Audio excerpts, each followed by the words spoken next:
ready for a demon. I got eyes in the back of my head, I'm seeing. Take me for granted and you know I'm leaving. I'ma take what's mine with the webs I'm weaving. I could take this crowd from seeing to believing. Got a taste for... Review natin ngayon yung 1.8 at saka 1.7mm na lens replacement sa action camera ko dito sa Akaso B50X. Tatry din natin yung video kung alin mas wider. Ito yung 1.8mm na nakakabit ngayon sa ano ko, pero yung una kong ginagamit talaga doon is 1.7. Mamaya papakita ko rin yung video ng 1.7mm na lens replacement dito sa Akaso B50X ko. Ito yung nakikita lang yung pinaka visor nya lang, yung side mirror kita pero hindi ganun ka lawak para sa akin yung ano na. Sa linaw, malinaw naman siya yung video, pero titingnan pa rin natin mamaya yung 1.7mm na lens replacement din. Parehas silang ano fish eye yung pinaka ano nitong lens na to.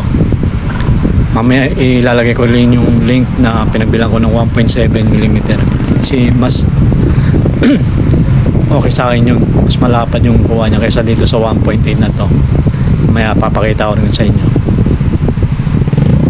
Itong naman ng video, ito yung 1.8mm na fish eye lens replacement para sa action camera. Siguro pwede ito kahit sa anong sa akin kasi ako lang nagkabit ng lens na ito plug and play lang naman siya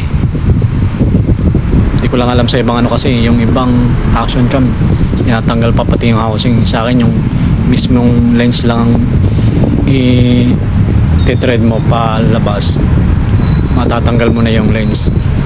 Sa iba yata kasi di tornilyo pa bago mo matanggal yung lens Pero ang Akaso B50X kasi ano lang siya, di-thread lang, kaya matatanggal mo siya agad.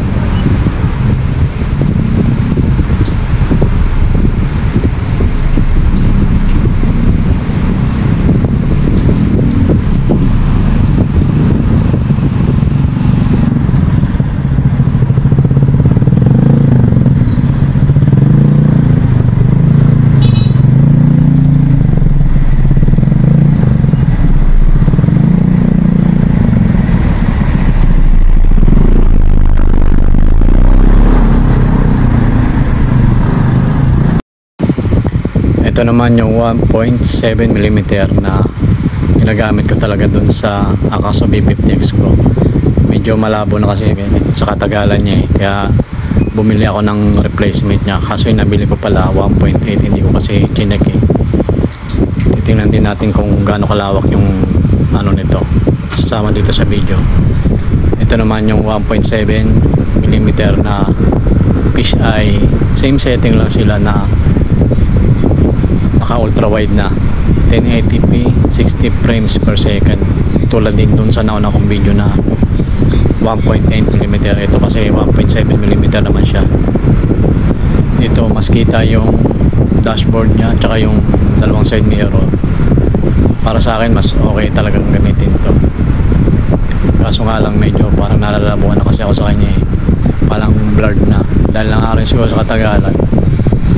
Pero yung link naman nito nandito pa rin sa sa Shopee. Ilalagay ko na lang sa description yung kung saan may bibili itong fish eye lens replacement para sa Akaso B50X.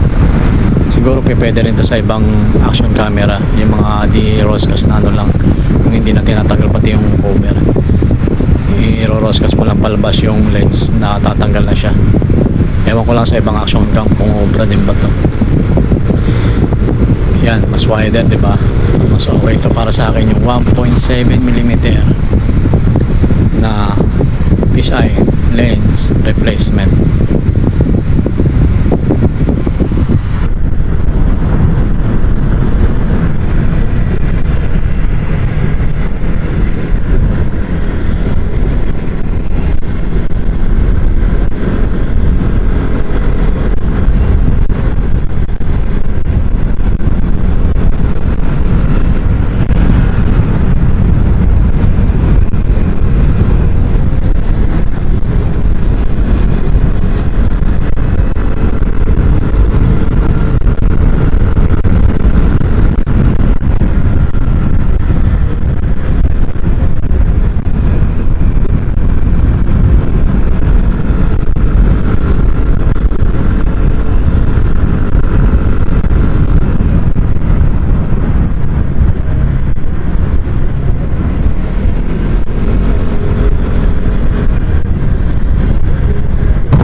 Ito po yung 1.7 mm yung nasa baba na video. Tapos yung 1.8 mm naman yung nasa taas na video. Yan yung comparison ng kuha ng ano nila. Para sa akin mas malapad at mas wider tong 1.7 mm fisheye lens replacement na nandito sa babang video kaysa dun sa taas na 1.8 mm fisheye lens replacement din. Magkaibang store kasi binilang ko nito eh. Pero mas mali na yung nasa taas kasi bago. Itong nasa baba ko medyo ano na, parang blurred kasi yan yung lumang stock ko. Kaya nag-order uli ako dun sa nag-order ako nitong 1.7 mm na fisheye lens replacement para dito sa Akaso B50X ko. Kita nyo yung comparison. Mas okay para sa akin yung 1.7 mm. Kaya kung gusto nyo mas wider, mas piliin nyo yung 1.7 mm na nakalagay kaysa dun sa 1.8. Kasi yan lang yung kuha ng 1.8 yung nasa taas eh. Ito nasa baba 1.7 mm.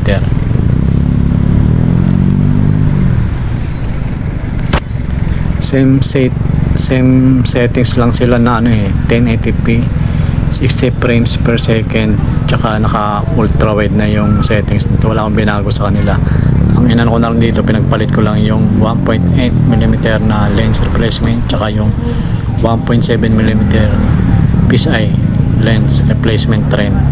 Yun yung luma ako kasi kaya medyo nalalabuan ako kaya pinalitan ko ng ano, hindi ko napansin na mas lamang pala ng 0.1 kaya mas wider yung itong nasa babang video yung 1.7 mm kaysa dun sa 1.8 mm na fisheye lens replacement.